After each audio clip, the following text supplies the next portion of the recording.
धन्यवाद राठौर मैडम के लिए।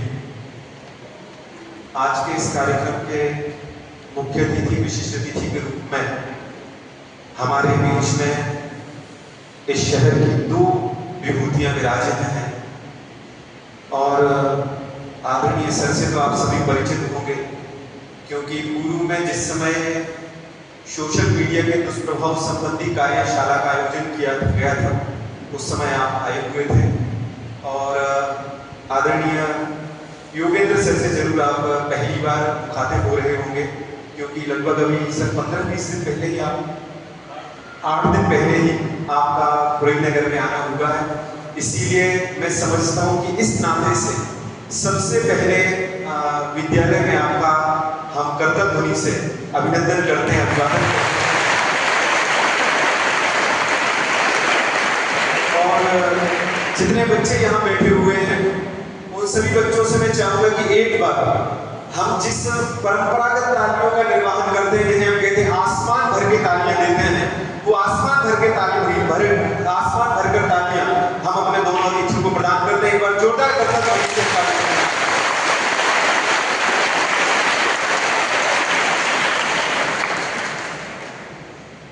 आज की इस चर्चा को थोड़ा सा रुख नया दिया हुआ है और विशिष्ट बात इसमें इतनी है कि जितने विषय आप सभी के बीच में प्रेषित करना है वे सभी चाहे तो 10-10, 15-15 मिनट में आदरणीय सर लोगों को समय देकर के हम कर सकते थे, लेकिन इसको थोड़ा सा नया प्रश्न उत्तर के रूप में दिया हुआ है कि एक प्रश्न जो वास्तव में सर हम लोगों के लिए अपेक्षित है और बच्चों के लिए जानना आवश्यक है कि यदि वे किसी भी प्रकार से कोई गलती करते हैं तो उसका कानून में क्या समाधान हो सकता है और किस प्रकार से वे कोई गलत काम करते हैं तो उसका क्या परिणाम हो सकता है। इस दृष्टि से लगभग 8-10 प्रश्नों का एक प्रारूप आप सभी के सामने है, लेकिन सबसे पहले हम थोड़ा सा आप सभी से एक व्यक्तिगत प्रश्न करना चाहेंगे और व्यक्तिगत प्रश्न ये है सर कि आप पुलिस विभाग में काम करते हैं, तो सबसे पहले बहुत सारे हमारे यहाँ के बच्चे ऐसे हैं जो एनसीसी लिए हुए हैं और एनसीसी 1972 से हमारे यहाँ संचालित है। बहुत सारे बच्चे भारतीय सेना में भी हैं, पुलिस में भी हैं और ये जो बच्चे बैठे हुए हैं इनके लिए थोड़ा सा हम आपका मार्गदर्शन चाहेंगे। पुलिस विभाग में आपका कैसे आना होगा और किस प्रकार से बच्चे पुलिस विभाग में पहुंच सकते हैं? सर सबसे पहले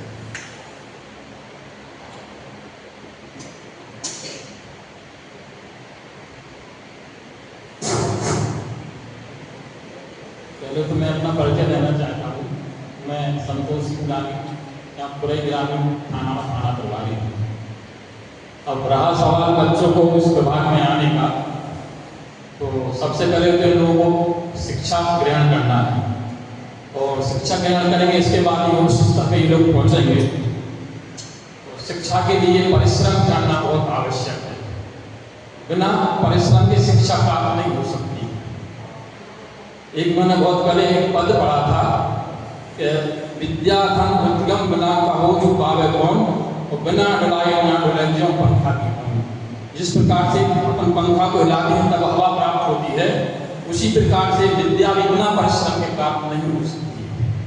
जब आप लोग परिश्रम करेंगे, आगे बढ़ेंगे, तो फिर आप इस योग होने के आप किसी भी विभाग में सफल जा सकते हैं।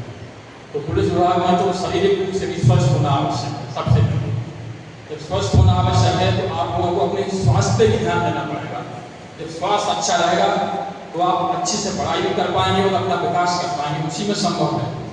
उसके लिए फिर विभाग में जाने के लिए लिखित परीक्षा होती है, उसको आपको प्रयास करना पड़ेगा। जिसके बाद फिर फिजिकल टेस्ट होगा, तो फिजिकल टेस्ट आपको पास करना पड़ेगा, तब जाके आप पुलिस विभाग में प्रवेश कर पाएंगे। बहुत बहुत धन्यवाद सर। योगेंद्र सर, एक छोटा सा प्रश्न है। कई बार पुलिस के नाम से थोड़ा सा डर सा लगता है कि पुलिस विभाग में जाना है या पुलिस से मिलना है, तो वो जो डर है वो वास्तव में अनावश्यक है या रहता ही है? देखिए, मैं योगेंद्र सिंह डांगी पुरई से थाना प्रभारी, अभी 8 दिन पहले आप लोगों के बीच शहर में आया हूँ। मेरा परिचय है। अब मैं इस परिचर्चा में थोड़ा आगे बढ़ा। जैसा कि प्रिंसिपल सर ने पूछा कि पुलिस के नाम का है जो है वो रहता है चाहिए या नहीं होना चाहिए, एक प्रश्न था। जी सर।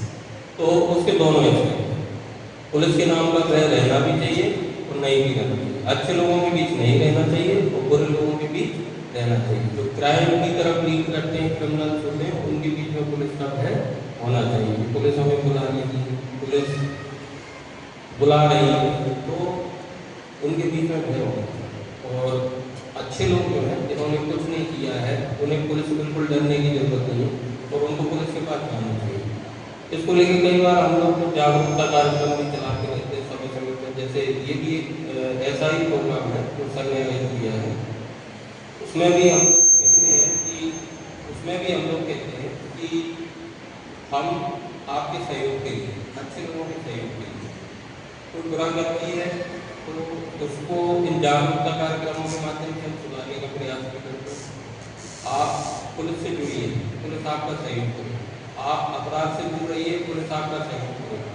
पुलिस का डर अपराधियों के बीच में ही होता है और उनको पुलिस से डरने की आवश्यकता नहीं। अच्छे लोगों को, जो निरपराध लोग हैं, उन्हें पुलिस से डरने की कोई आवश्यकता नहीं है, उन्हें पूरा पूरा सहयोग है। बहुत बहुत धन्यवाद सर। अब कुछ प्रश्न मैं आप लोगों की तरफ से कर रहा हूँ जिनका जिक्र हमेशा आप सभी के बीच में किया जाता है और अभी वर्तमान समय में बहुत सारे बच्चों के बीच में, जब पिछले अपन सोमवार शनिवार की बैठक करते हैं, उस समय भी आप सभी से कहा कि बच्चे, सर बहुत सारे बच्चे ऐसे हैं जो 2 पहिया वाहन, 4 पहिया वाहन और कुछ बच्चों को तो मैंने देखा हुआ ट्रैक्टर इत्यादि भी चलाते हैं। तो ऐसी स्थिति में इनके लिए क्या कहना है, और यदि कोई ऐसा काम करता है तो उसके लिए क्या चीज़ आवश्यक है और क्या चीज़ आवश्यक नहीं है? पहले तो जो माइनर है, मतलब 18 साल से नीचे, उसका ड्राइविंग लाइसेंस बंद करेंगे। तो जो बच्चे 18 साल, बच्चों का कि 18 साल से नीचे होता है, तो वो साइकिल का इस्तेमाल करें। कोई भी इलेक्ट्रॉनिक व्हीकल, 2 पहिया हो, 4 पहिया हो, उनका इस्तेमाल ना करें, उनका चालन ना करें। वो कानूनन गलत है। इस पर आपके अभिभावकों के विरुद्ध भी कुछ कार्रवाई हो सकती है, मतलब आपके फादर मदर के विरुद्ध भी कुछ कार्रवाई हो सकती है।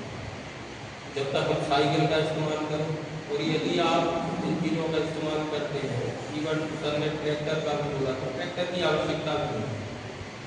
किसी बालक को ट्रैक्टर चलाने की आवश्यकता नहीं है। 4 पहिया वाहन आजकल जो स्पीड हुई है सोसाइटी में, तो अपेक्षाएं होती हैं, पेरेंट्स भी चाहने लगते हैं कि हमारा बच्चा जल्दी कार चलाना सीख जाए। तो कृपया मेरा पेरेंट्स से भी आप लोगों के माध्यम से अनुरोध है कि अपने बच्चों को अभी 4 व्हीलर वाहन को बिल्कुल भी ना करें। बच्चे मतलब 18 साल के, उसकी डेफिनेशन लॉ में 18 साल से नीचे वाले आयु वाले बच्चे को ही बच्चा माना जाता है, बालक माना जाता है। 2 पहिया वाहन की आज समय की आवश्यकता है।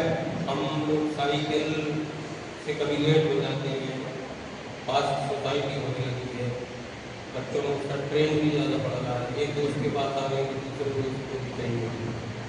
तो ये एक अलग डिजायर जो जानने लगी है, मैं तो इसको भी मना करता हूँ। साइकिल का आप उपयोग करें, 2 पहिया वाहन, वो आपके शरीर को स्वस्थ रखेगा, आपको स्वस्थ रखेगा, और दूसरा आपको कानून के पालन करने में सहयोग प्रदान करेगा। साइकिल बच्चों के लिए बनाया गया एक व्हीकल है, और यदि आप कोई भी मोटरसाइकिल जो मतलब मोटर से रिलेटेड है, कोई भी व्हीकल हो, उसको अगर आप चलाते हैं तो फिर वैसे तो वो कानून ठीक नहीं है, लेकिन फिर भी हम उसको अवॉइड करते हैं, लेकिन वो गलत है। उसके लिए बिना लाइसेंस के वाहन चलाना, उसके सेक्शन मोटर व्हीकल एक्ट में है।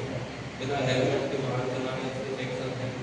और तो कई बार तो ये भी देखा है कि आप 2 व्हीलर चलाते तो हैं, लेकिन हेलमेट नहीं यूज करते, तो हेलमेट भी बहुत जरूरी है। आपके पेरेंट्स भी, आपको चाहिए, पेरेंट्स को कहिए कि यदि आप 2 व्हीलर चलाते भी हैं तो हेलमेट उतना ही साथ में होना चाहिए जितना कि 2 व्हीलर का एक्सीलेटर खराब है। उतना ही जिस समय आपका एक्सीलेटर पे हाथ मूव करता है, उस समय आपके सिर पे हेलमेट होना चाहिए। कई घटनाएं ऐसी होती हैं, दुर्घटनाएं ऐसी होती हैं जिनमें हमने देखा है कि यदि हेलमेट होता तो उसकी जान बच सकती है। आप सही गाड़ी चला रहे हैं, पता नहीं सामने वाला कैसे चला रहा है। आपने कहा कि हम तो बस शुरू कर रहे थे, हम चले जाएंगे या फिर ऑप्शन चलेंगे, पर सामने वाली कोई गारंटी नहीं है। वो आपकी गाड़ी में टक्कर मार के चला जाए, आपको चोट आ जाए, और सिर में हेड इंजरी जब आती है तो उसकी कैजुअलिटी बहुत ज़्यादा है। सबसे ज़्यादा कैजुअलिटी अगर किसी केस में तो हेड इंजरी से, पैर फ्रैक्चर हो गया, हाथ फ्रैक्चर हो गया, तो वो रिकवर हो सकती है। हेड इंजरी से सीधी कैजुअलिटी। तो मेरा आप लोगों से और आप लोगों के माध्यम से आपके अभिभावकों से ये अनुरोध है कि आप लोगों के बात करें हेलमेट लेने की। जब भी वो टू व्हीलर ले जाते हैं उठाकर, तो आप उठा के दे देंगे कि आप हेलमेट पहन के जाइए पापा, मम्मी आप हेलमेट पहन के जाइए। अगर वो नहीं जाते तो पुलिस चेकिंग करती है। चेकिंग के दौरान हम लोग चालान बनाते हैं, सुनो आप लोगों ने पुलिस चालान बनाई, वो सब आप लोगों की सुरक्षा के लिए 500 रुपये का चालान बनेगा। फिर उसके बाद फिर आपके अगर पुलिस ने गाड़ी पकड़ ली, फिर आप भी अगर लोगों के 700 रुपये मैं कर दूँ, 500 रुपये नहीं है, ठीक है ना। तो ऐसे उसमें मूल्यवान भी नहीं होता है, ऐसे मुद्दे भी नहीं होते। ऑनलाइन आजकल तो चालान की व्यवस्था हो गई है, सिर्फ 50 जगह से फोन आते हैं। मतलब हम क्या कर रहे हैं, हम अपनी गलती तो मान लेते हैं कि ठीक है सर नहीं है सर, लेकिन ये नहीं मानते कि हमारा जीवन उससे कितना सुरक्षित हो सकता है। भाई जब आपको समझा कर कई जागरूकता कार्यक्रम चलाकर, कई बार देखा होगा आपको सोशल मीडिया पे कि पुलिस वाले गुलाब का फूल देते रहते हैं जो हेलमेट पहन के आता है, इस तरह की हम मैसेजेज आप लोगों को देते रहते हैं। उसके बाद नहीं मानता कोई तो फिर उसको क्या देना, सजा देना चाहिए ना।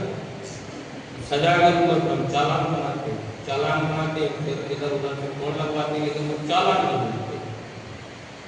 तो चालान नहीं भरेंगे चाहे कुछ भी हो जाए, और हेलमेट भी नहीं लगाएंगे, तो हम न्योता देते हैं अपने जीवन को खतरे में डालने का। तो आप लोग अपने पेरेंट्स को बताएं कि हेलमेट का प्रयोग करें, फोर व्हीलर में सीट बेल्ट का प्रयोग करें।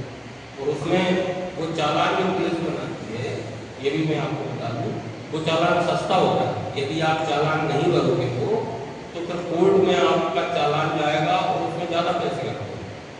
वो कानून ने व्यवस्था बनाकर रखी है कि यदि कोई व्यक्ति रोड पर ही अपनी गलती मानता है और चालान बनाने के लिए सहमत होता है कि मैं इतने रुपये का अर्थदंड या पेनल्टी देने को तैयार हूँ, तो वो पेनल्टी कम से अगर कोई केस कोर्ट में जाता है तो आपको कोर्ट में पेश भी जाना पड़ेगा, एक वकील साहब करने पड़ेंगे, और फिर उसमें जुर्माना भी ज़्यादा होता है।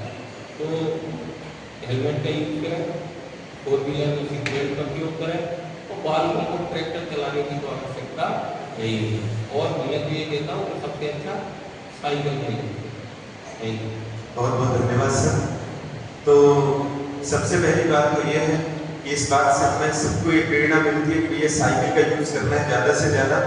और जो बच्चे 2 पहिया वाहन चलाते हैं वे सब बच्चे नहीं, बच्चियाँ भी, कई बच्चियाँ भी 2 पहिया वाहन का उपयोग करते हुए देखते हैं। तो वे सभी इस बात का ध्यान रखें कि जितना हो सके अवॉइड करें किसी भी प्रकार से, और सुरक्षित जीवन अपना जिए।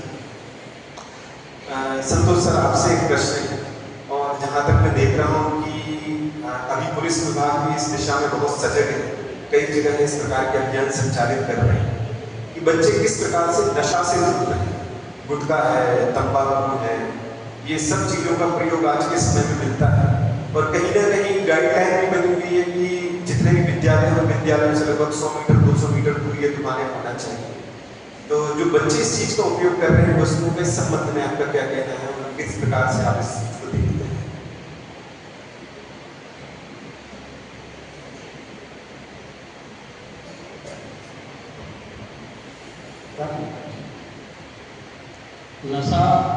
नशा तो एक विनाश की है, और नशा से दूरी रखना तो बहुत ज़रूरी है। और बच्चों को तो शुरू से ही ये आदत नहीं पड़ना चाहिए, क्योंकि नशा एक ऐसी चीज़ है कि इससे अगर आदत पड़ गई तो पूरा जीवन बेकार हो जाएगा। और बच्चों को जैसे गुटखा खा रहे हैं, बीड़ी पीने लगते हैं, सिगरेट पीने लगते हैं, तो ये शुरुआती आदत है नशा की, तो ये नहीं होना चाहिए। अगर ये नशा की आदत पड़ गई तो नशा से फिर स्वास्थ्य भी खराब होता है, और कई बीमारियां भी उससे उत्पन्न हो जाती हैं। तो नशा से तो दूरी बहुत आवश्यक है, और नशा से तो दूरी रहना बहुत उचित है। सर, आप इस संबंध में मैं भी आपको नशे से दूरी क्यों जरूरी है इस संबंध में कुछ बताना चाहता हूँ। अभी पुलिस मुख्यालय द्वारा हमारे डीजीपी सर ने 15 दिन का एक विशेष अभियान भी चलाया था, जिसमें काफ़ी स्तर पर हम लोगों ने एक बहुत ग्रास रूट लेवल तक जाकर मैसेज किया है। और उसमें मध्य प्रदेश पुलिस को गिनीज वर्ल्ड ऑफ रिकॉर्ड में भी एक स्थान मिला है, जैसा सोशल मीडिया पर हमने पढ़ा कि इतनी जागरूकता, इतना बड़ा संदेश कहीं किसी समय एक साथ 15 दिनों में इतना बड़ा संदेश दिया। हमने अलग अलग जगह कार्यक्रम किए।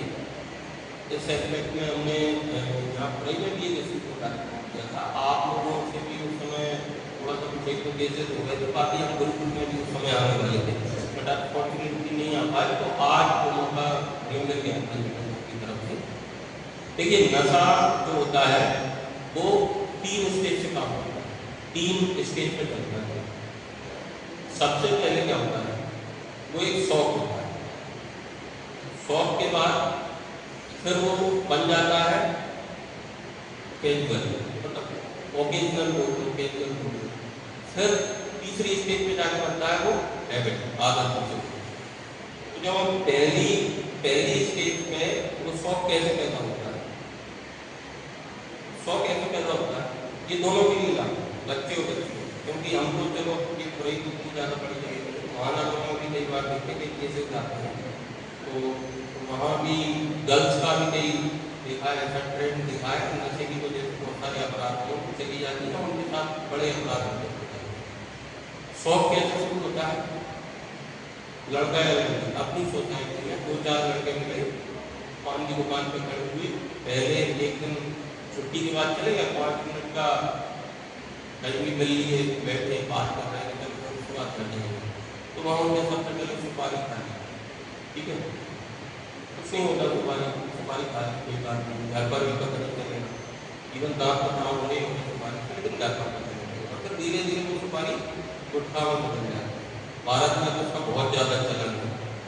फिर वही किसी दिन होता है कि एक दोस्त चलेगा तो कभी वो बीड़ी या सिगरेट का सेवन करेंगे, दोनों के लिए बोल रहा हूँ, बच्चे दोनों के लिए। हमें यहाँ बच्चों का थोड़ा ऐसा लगता है कि यही सब कुछ बोल रहा है, तो ऐसा थोड़ी होता है,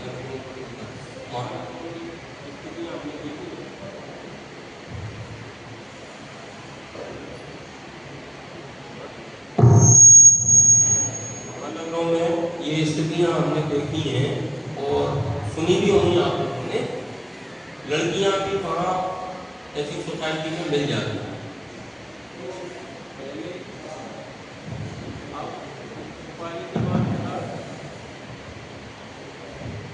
सुपारी के बाद चला बीड़ी या सिगरेट, सिगार, सिगरेट।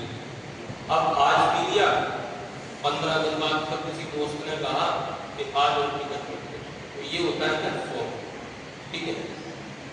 वो आपको उस दरवाजे पर दस्तक देता है, नशे के उस दुनिया में अंदर जाने की पहली दस्तक आपकी को, ठीक।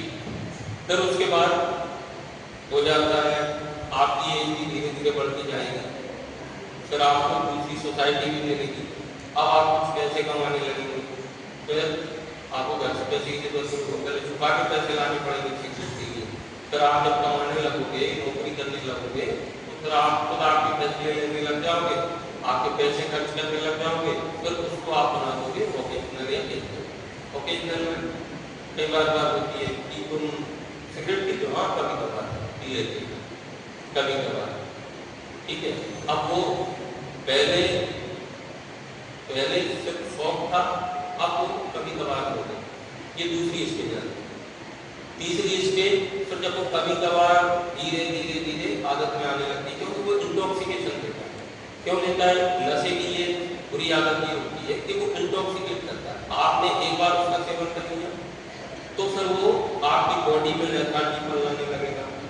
अब आपकी बॉडी उस हिसाब से जो नॉर्मल रूटीन में काम करती है तब काम करेगी जब आप उस नशे का वो मात्रा अपने शरीर में लेने लग जाओगे। जैसे निकोटीन होता है, ड्रग्स होते हैं, ये एल्कोहल होता है, ये चीज़ें अगर आपकी बॉडी में एक बार चली जाती हैं, अंदर कर जाती हैं, तो फिर आपकी बॉडी की एनर्जी उस लेवल तक तभी आ पाएगी जब आप इंटॉक्सिकेशन के स्टेज में आ जाओगे। जब आप उसको ग्रैब करोगे, नहीं तो आपको लगेगा यार काम नहीं कर पा रहे, अब आप उसके क्या होगा, जकड़ में हम काम नहीं कर पा रहे।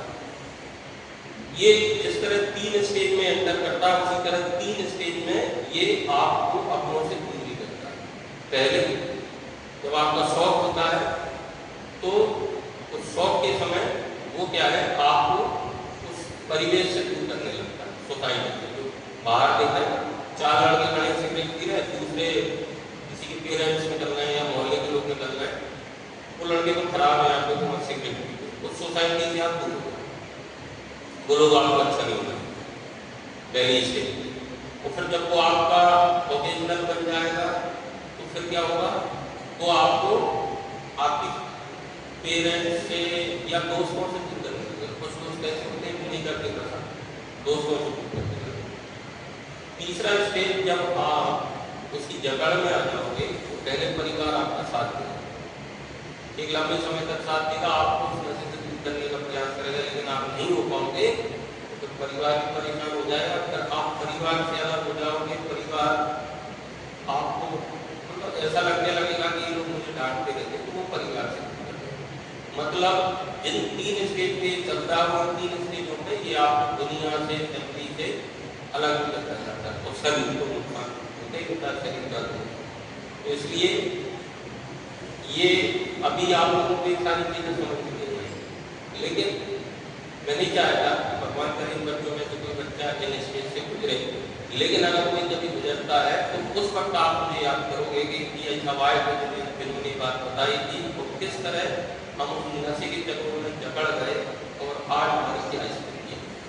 तो इससे बेहतर यही है कि आज से ही हम नशे से ना करने पूरी हो सकते।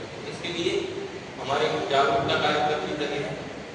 एक आपकी सोसाइटी में अगर कोई नशा करता है, शराब पी के आदमी चिल्लाता है या घूम रहा है, वो डिस्टर्बेंस क्रिएट कर रहा है, पैनिक क्रिएट कर रहा है, तो उसके लिए एक हेल्पलाइन नंबर भी है, मेरे ख्याल से 10-19 का कितना था वो बंद कर दिया 14-4 हम एक पैम्पलेट भी दे देंगे सबको। तो आप जैसे कई बार क्या होता है पुलिस नहीं आई तो नशा करने वाली नहीं, तो आप उस पर भी कॉल कर सकते हो, उस पर आपका नंबर भी रहता है, हम पैम्पलेट्स भी दे देंगे सबको, जगह स्कूल में भी लगवा देंगे, तो उसको वो ले जाएंगे। नशा मुक्ति केंद्रों से संबंधित ये नंबर रहता है, उसको पकड़ के ले जाएंगे, पुलिस उनका सहयोग करती है। नशे वाले कोई नहीं करना चाहता, पुलिस भी नहीं करना चाहती, वो भी क्या करती है, पकड़ा तो या जेल भेज देगी या नशा मुक्ति केंद्र भेज देगी, किसी को अच्छा नहीं लगता।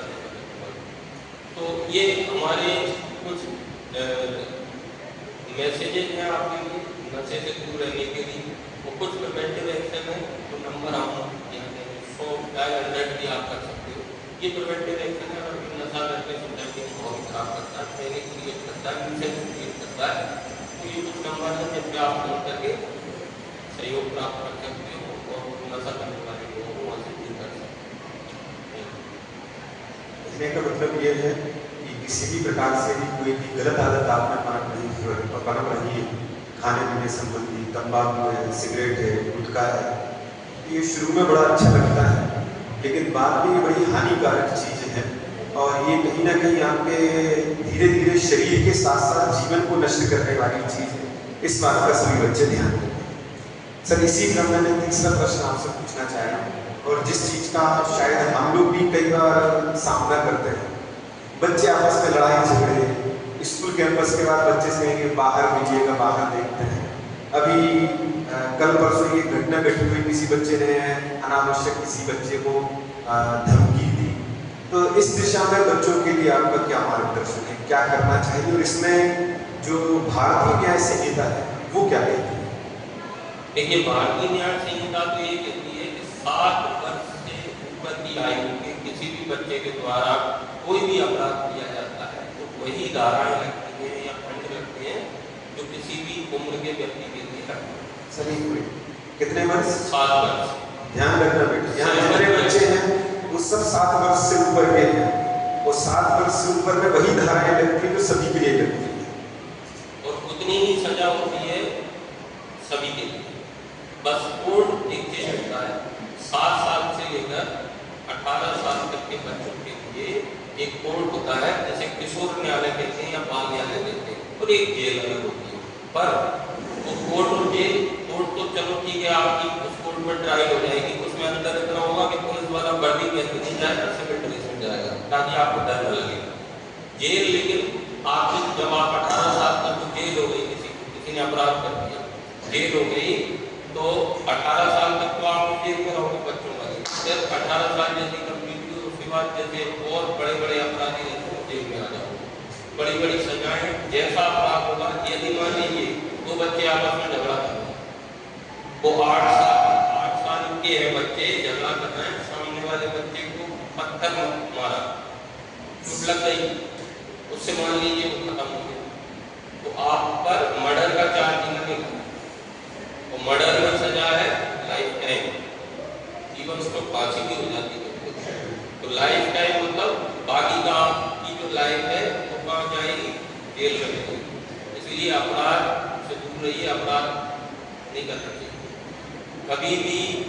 यदि आपके साथ कोई अपराध कर रहा है, सामने वाला कोई इस तरह की बात आ रही है, तो आप अपने टीचर्स को बताएं, पेरेंट्स को बताएं, ये तो बॉडी ऑफेंस।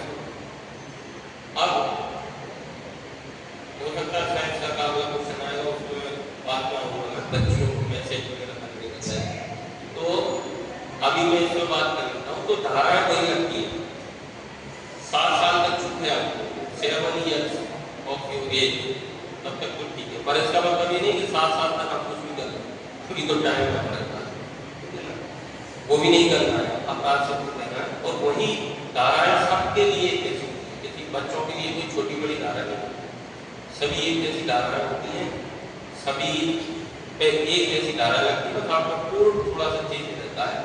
कोर्ट में किशोर न्यायालय जिसको कहते हैं, किशोर न्यायालय कोर्ट, कभी कभी आपकी ग्रेविटी को देखते हुए तो इनकी क्राइम की ग्रेविटी इतनी नहीं थी, उनके अंदर ऐसा इंटेंशन नहीं था, तो सजा में थोड़ा बहुत कम कर देती है इंग्लिश के को देखते हुए। कभी कभी आपकी पढ़ाई को देखते हुए कुछ माफ़ी मिल जाती है, राजीनामा हो जाते हैं, डांट फटकार लगा देते हैं, तो वो ख्याल रखते हैं। आप लोगों का इतना ख्याल रखा जाता है कि ठीक है, आगे अगर अच्छा करेगा तो ठीक है, लेकिन एक के बाद दोबारा अपराध किया तो उस पर फोकस नहीं करता।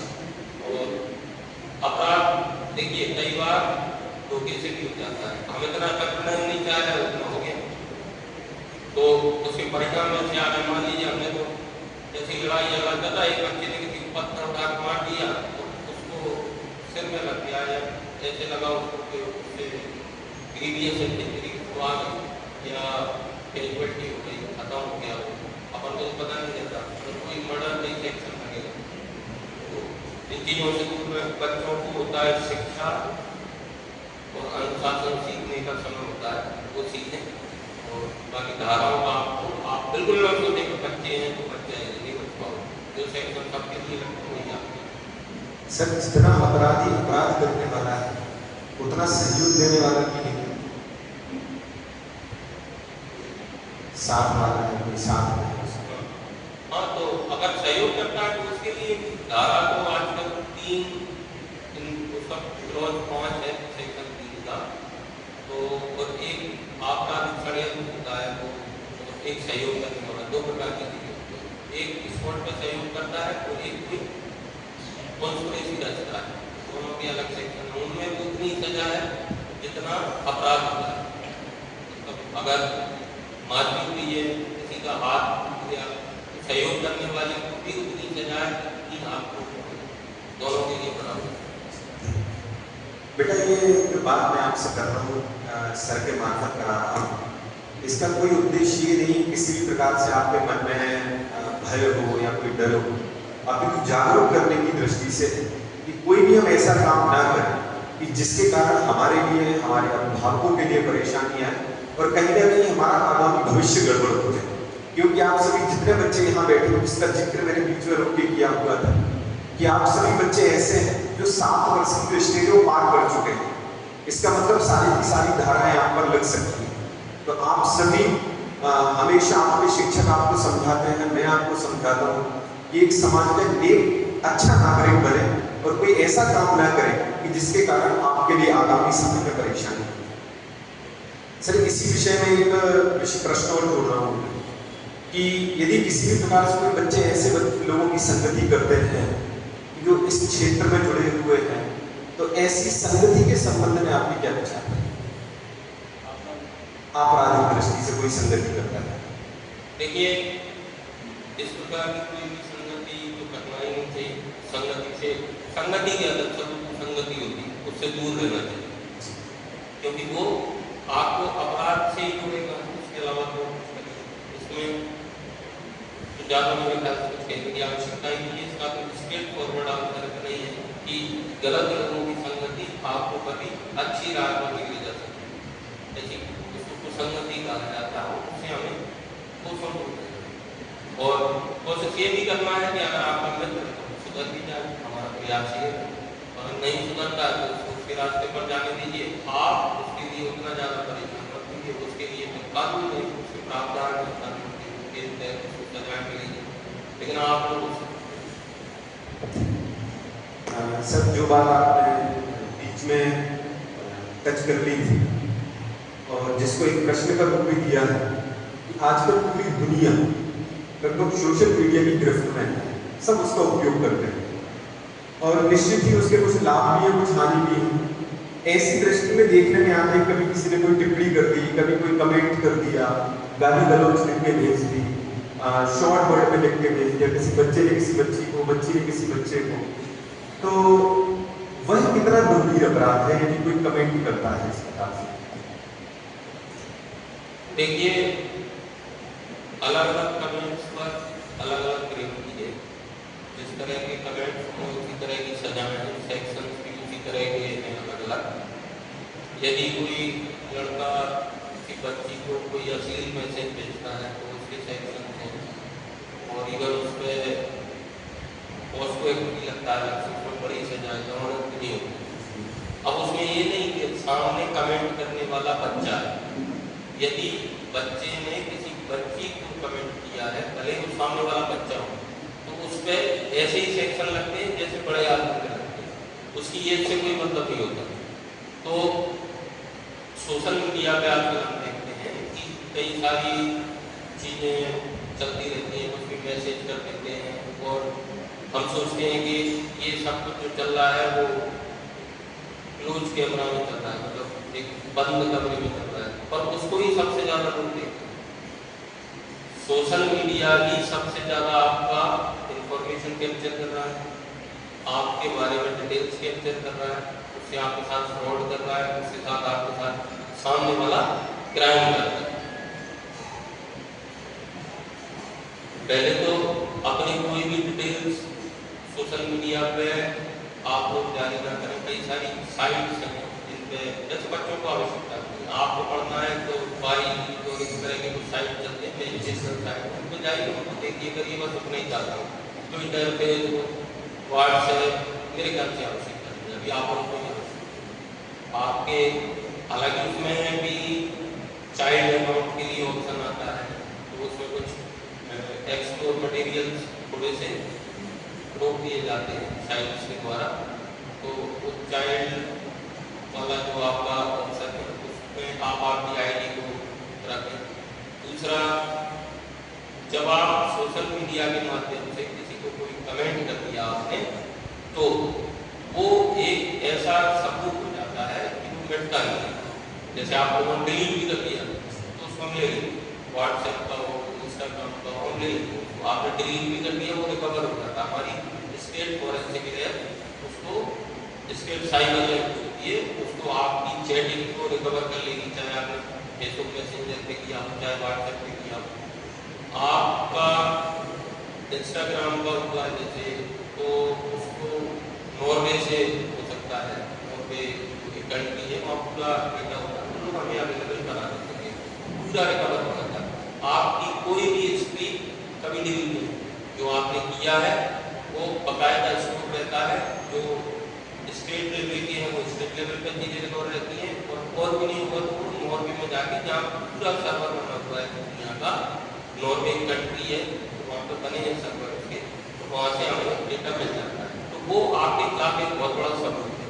आदमी अगर गवाही देने जाएगा तो वो पलट सकता है, आपसे माफी मांगने पलट सकता है, लेकिन आपका भेजा हुआ इलेक्ट्रॉनिक डेटा कभी नहीं पड़ेगा। वो रिकॉर्ड हमारा होगा, हमने अगर केस रजिस्टर किया है तो कोई मान होगा और उसमें सजा होगी।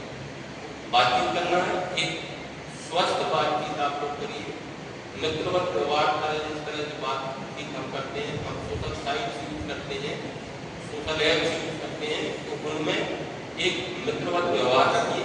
उसमें वल्गैरिटी, किसी प्रकार की कोई ऑफेंसिव लैंग्वेज इसका इस्तेमाल कभी ना करें। आप ये भी सोचें कि हमने गाली दे दी, तो मैसेज डिलीट कर दिया तो आपके लिए तो डिलीट हो गया, डिलीट फॉर एवरीवन भी हो गया। वो मान लीजिए डिलीट फॉर मी भी हो गया, डिलीट फॉर एवरीवन भी हो गया, but not deleted for police. Police के लिए वो पुलिस उसको रिकवर कर लेगी उसके, और नॉट डिलीटेड फॉर लॉ भी आपको सजा देगा, कानून भी आपको उसको सजा देगा, और वो आपका एक प्रमाणित फैक्ट है, मतलब उसको प्रूवन फैक्ट होता है, उसको आप डिनाई नहीं कर सकते। यहाँ आपने भेजा, ये मिला है तो देखो आपका है, फिर आप उससे बच नहीं पाएंगे। इसलिए ऐसी साइट्स पर आप कोई भी ऑफेंसिव लैंग्वेज का यूज न करें और दूसरे को उससे हानि न हो। दूसरा, इसी का एक थोड़ा सा सब एंगल है, फ्रॉड भी बहुत होता है। शायद ये क्वेश्चन ऐसा नहीं होगा चर्चा में। हम सोशल मीडिया में, सोशल साइट्स में कई सारे प्रलोभन आते हैं हमारे पास। आप लोगों को ये गिफ्ट मिलने वाला, आप ₹1 इसमें जमा करते हैं, देखे होंगे ऐसे मैसेज भी। ये ज़्यादा आप लोगों को चर्चा करना होते हुए, तो आजकल मोबाइल सभी लोग चला रहे हैं। सबसे ज़्यादा परेशान मोबाइल चला के कौन करती है? मम्मी कहती है बच्चों, दिन में कई बार लड़ाई होती है, अभी मोबाइल में कोई पढ़ो होता है, ऐसे ही होता है। कितने लोगों के पेरेंट्स दिन में 3 बार डांटते हैं मोबाइल को लेके, हाथ खड़े कर, ईमानदारी से करते हैं। दिन में कम से कम 3 बार कितने लोगों को डांट पड़ती है मोबाइल को लेकर, ईमानदारी से हाथ खड़े करते हैं।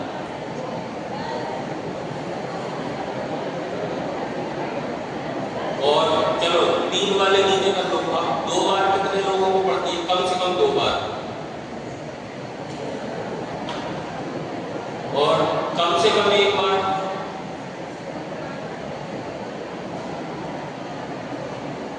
अच्छा, ऐसे कितने लोग हैं, हाथ खड़े करना, जिनको अभी तक या दिन में एक भी बार मम्मी या पापा की डांट मोबाइल को लेकर हाथ खड़े करना? ऐसे कितने लोग?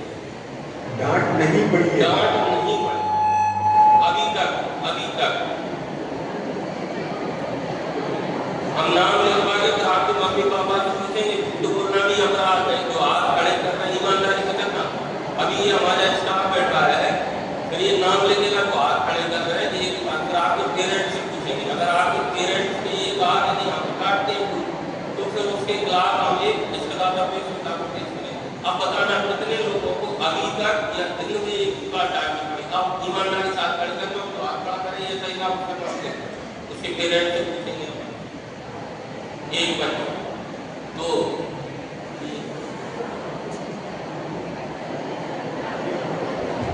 हॉस्टल वाले अपने हाथ खड़े मत करना, हमको पूछेंगे, हम वेरीफाई करेंगे घरों पर जाकर उनके पेरेंट्स, फिर उसके बाद ये रिश्तेदार पे सुनता है छुट्टी को लेकर,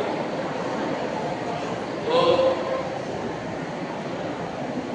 इनके नाम ले लेना, अभी फोटो खींच लो, एक अभी नाम पूछेंगे अपन प्रिंसिपल सर से, जो कुछ बच्चों ने हाथ खड़े किए, लेकिन वो फिर भी कम है। तो अब होता क्या है, मोबाइल का इस्तेमाल करते हैं, मुद्दे की बात करते हैं, मोबाइल का इस्तेमाल करते हैं तो वो एक मैसेज आता है, योर अकाउंट है क्रेडिटेड फॉर फला फला, ठीक है। आपने कहा कि अच्छी बात है, 100 रुपया है, 200 रुपया है, 1000 रुपये दिया है, या कई बार आता है कि सर आपका लोन डूब हो गया है, अभी तो नहीं, आगे आपको इतने काम आएंगे जब आप कुछ कमाने बनाने लगेगा। सर आपका लोन अप्रूवल हो गया है, आप 1 रुपया आप इसमें डाल दीजिए, तो आपका क्या है कि हमारे घर से ट्रांजेक्शन होना शुरू हो जाएगा। आपने 1 रुपया डाला, लालच में आया, 1 रुपया डाला, आपका सर 50,000 हो गया, 1 लाख का लोन, या आपकी लॉटरी लगी है 1 लाख की, 2 लाख की, 5 लाख की, आपकी लॉटरी लगी है, सर आप 1 रुपया इस लिंक पर करिए या इस लिंक को ओपन करिए, आप डिटेल्स भरने पड़ेंगे, हम लालच में आगे भर देते हैं और इसी उम्र वाले इसी टाइम में आपके अकाउंट में पैसा पड़ा होता है 10,000, 20,000, 50,000, 1 लाख रुपये को साफ होना शुरू हो जाता है, गड़बड़ कैसे लगाना शुरू हो जाता है। ऐसी रिपोर्टें महीने में कम से कम 10 रिपोर्टें हमारे पास आती हैं।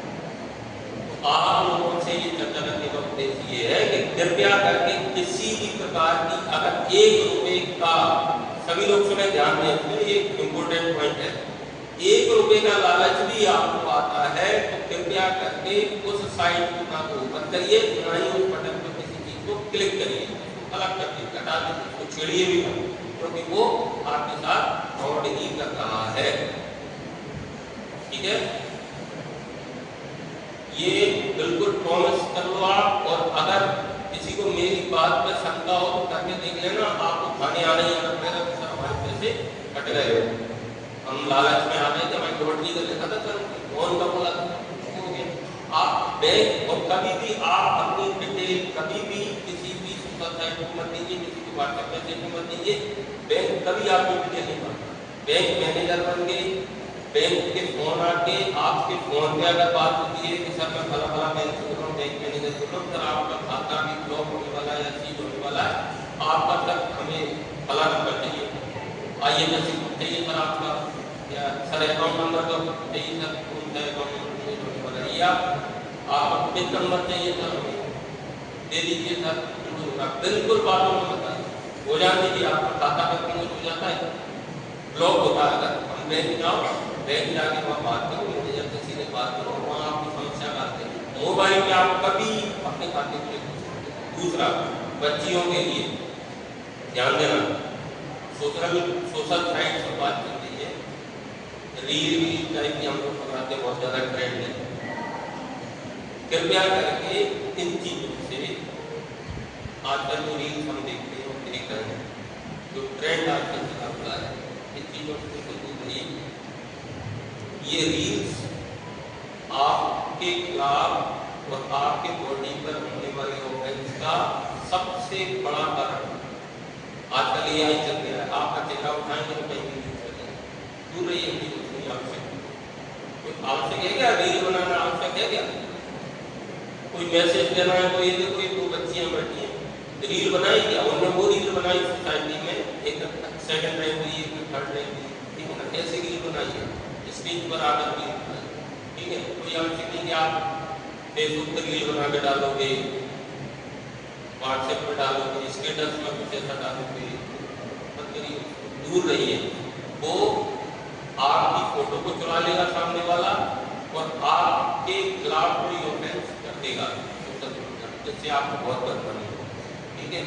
ये बच्चियों के लिए स्पेशल पैटर्न मैसेज भी मान लो या एक के लिए अटेंड होने वाली चीज़ भी मान लो, इससे बहुत कुछ फिर उससे बड़ा अपराध हो जाता है। अगर इस तरह का घटनाक्रम हो जाता है, फिर कई बार आपने सुसाइडल केस देखे, कई बार हमने बच्चे को डिप्रेशन में जाते देखा है, तो उसको संभालने के लिए बहुत ताकत है। ध्यान रखिए इस चीज़, और अपने फोटो शेयर करने की ज़्यादा कोई आवश्यकता नहीं, ठीक है? मेरा मतलब ये आप लोगों से विशेष आग्रह है, इसमें विशेष फोकस करना, विशेष ध्यान। सर बीच में आपने जिक्र किया बाल सुधार गृह का, ये क्या चीज? हाँ, बाल सुधार गृह जैसे मैंने बताया था ना कि जब 18 साल तक जो बच्चे होते हैं, मतलब कोई ऑफेंस कर देते हैं, अपराध कर देते हैं, तो जिस जेल में रखते हैं, जेल का मैंने बताया था, तो 18 साल तक जब तक आपकी एज रहेगी तो आप तो जेल में रहेंगे, जिसका नाम है बाल सुधार गृह, मतलब उसको जेल नहीं दिया जाता। तो वहाँ आपको पढ़ाई लिखाई करना है, कुछ क्रिएटिव चीज़ें करना है, उसके बारे में कराते हैं। जेल में आगे जब 18 से ऊपर हो जाओ तो थोड़े से रूल्स होते हैं, तो उसमें कुछ काम वाम करवाते हैं, काम सिखाते करते हैं। बाकी वहाँ से पढ़ाई शिक्षा दीक्षा इसके लिए रहता है, और फिर जैसे बंद नहीं करते, उसमें सलाह करते, उनके पीछे बंद नहीं करते, ये अंतर रहता है बाल सुधार गृह। सर अंतिम प्रश्न है और दोनों से अलग अलग है कि गुरुकुल आपके साथ मिलकर के और आप गुरुकुल के साथ मिलकर के हम क्या मिलकर के एक साथ काम कर सकते हैं कि जिससे एक श्रेष्ठ समाज का निर्माण किया जा सके? ये मुझे लगता है इस परिचर्चा का सबसे अच्छा और महत्वपूर्ण प्रश्न है, जो सहयोग की अपेक्षा में रखते हैं।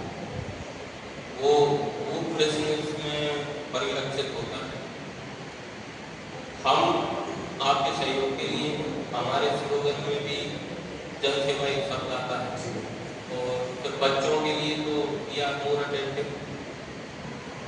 हम आपसे कुछ सहयोग की अपेक्षा रखेंगे, लेकिन कुछ सहयोग हम बताते हैं क्या करेंगे आपके लिए। हम सहयोग करेंगे, जैसे हम प्रिंसिपल सर से रिक्वेस्ट करेंगे कि कंप्लेंट बॉक्स पुलिस के लिए कैंपस में लगा दिया जाए, जिसमें यदि आप आपकी कहीं भी आपकी सोसाइटी में कोई अपराध देखते हैं या स्कूल में कोई अपराध देखते हैं, तो आप उसमें लेटर लिख के डाल सकते हैं। एक बीच में खुलवा दिया करेंगे सर से, और वो पुलिस से रिलेटेड कंप्लेंट इसी रिलेटेड सर हमें भेज दिया करेंगे। उसमें आपके नाम, पता या कोई भी मोबाइल नंबर लिखने की आवश्यकता नहीं है। आपके मोहल्ले में कोई अपराध होता है, कोई महिला को कोई पति परेशान करता है, कोई बच्चे वहाँ बैठकर बच्चियाँ निकलती हैं, गलत वर्ड यूज कर रहे हैं, पत्तियाँ मार रहे हैं, तो आप लिख के उसमें डाल सकते हैं। आपको कहीं और जाने की जरूरत नहीं, हमें बताइए, आप उस कंप्लेंट बॉक्स में डाल दीजिए। पुलिस कंप्लेंट बॉक्स हम रिक्वेस्ट कर लेंगे, सबसे कोई यहाँ लग जाएगा, आप डाल दीजिए, वो हमारे पास आ जाएंगे। आप स्पॉट बता दीजिए उसमें कि किस जगह लड़के बैठते हैं, कितने बजे से इतने बजे बैठते हैं। हम जब बच्चियाँ जाती हैं तो कोई कमेंट करता है, उनके नाम यदि आपको पता लग जाए तो बहुत अच्छी बात है। आपका नाम लिख देंगे तो नहीं, आपको आपका परिचय देने की आवश्यकता नहीं, वहाँ पुलिस जाएगी, अपने हिसाब से उसको वेरीफाई करेगी। अगर वो घटनाक्रम होता है और उस तरह की बात सही है तो फिर हम उस पर कार्रवाई करेंगे। ये हमारा सहयोग आपके लिए, पर इसमें आपके सहयोग की अपेक्षा में ये पड़ेगी कि आप अधिक से अधिक शिकायतें बॉक्स में डालें।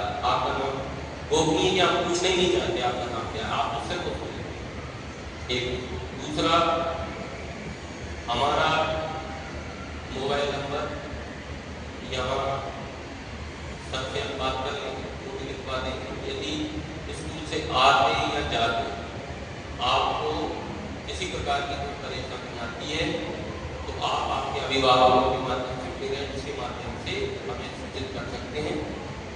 परेशानी न सिर्फ किसी प्रकार की कोई छेड़खानी या अश्लील शब्दावली का प्रयोग होता है, इस तरह की बातें आप हमें फोन पर बता सकते हैं, सूचित कर सकते हैं। आप पेरेंट्स से बोल के उनको भी जानकारी करा देते हैं, वो हमें सूचित कर सकते हैं, वो नंबर उपयोग करते हैं। और इसमें और आगे हमारे सर भी बताएंगे कि और क्या सहयोग किया जा सकता है। कि उनको जो लगता है ग्रामीण के अंतर्गत ही लगता है, इस दिशा में सर आपके क्या मानते हैं? कोई दिक्कत नहीं है, आपका जहाँ भी लगे नंबर दोनों जगह के मिलेंगे।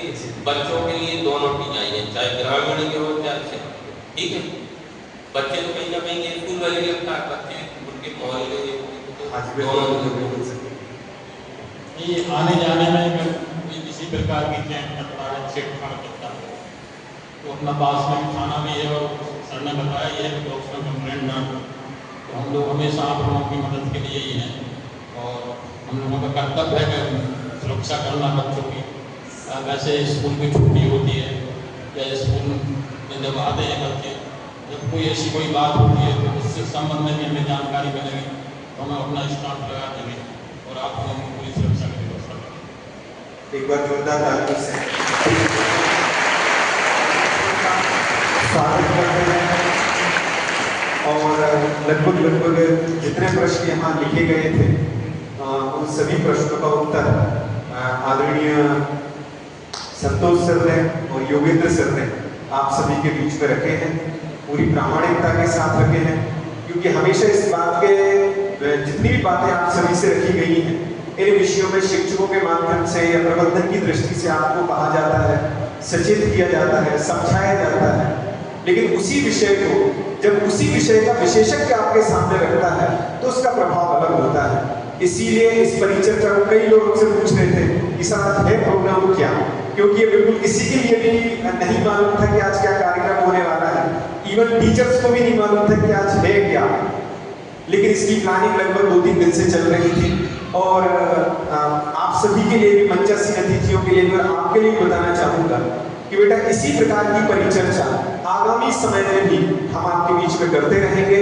और न केवल पुलिस विभाग की ओर से जब आदरणीय सर लोगों की आवश्यकता पड़ेगी तो उनका दरवाजा लेकिन न्यायालय व्यवस्था से भी, व्यापारिक दृष्टि से भी, कृषि यंत्रों की व्यवस्था से भी जितना हो सकेगा आपको जागरूक करने के लिए इस प्रकार की कार्यशालाओं, परिचर्चाओं का संचालन हमेशा विद्यालय करता रहेगा।